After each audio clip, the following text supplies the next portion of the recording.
নাইকা থেকে আজকে একটা পার্সেল চলে এসেছিল, তাই ভাবলাম তোমাদের সাথে চটজলদি শেয়ার করে দিই। Hi guys, welcome back to our channel and a big welcome to our mini blog.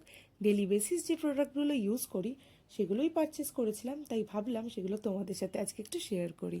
তো দেখতেই পাচ্ছ, ল্যাকমির 925 একটা আইলাইনার, আর যেটা ইউজ করার পর আমি দেখলাম যে এটা সত্যি 15 সেকেন্ড ড্রাই ফর্মুলা ওয়ার্ক করে। আর এরপর এম ক্যাফিন, এটা হচ্ছে ফেস স্ক্রাব। এম ক্যাফিনের বডি স্ক্রাবও ভীষণ ভালো, ভীষণ এফেক্টিভ।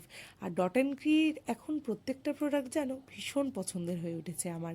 আর এতগুলো প্রোডাক্ট পারচেস করার পর আমি ফ্রি পেয়েছিলাম একটা লরিয়ারের গ্লাইকোরিক সিরাম আর একটা ফক্সটেলের সানস্ক্রিন। আর গিফট পেয়ে ভীষণ খুশি আমি। আর রেনের এই লিপ বামটা দেখতে ব্ল্যাক কালারের হলেও অ্যাপ্লাই করার পর বডি পেজ অ্যাকর্ডিংলি দেখলাম এটা রেড টোন চলে এলো। তো আজকেকার জন্য ভিডিওটা এটুকুই, দেখা হচ্ছে নেক্সট ব্লগে, টাটা।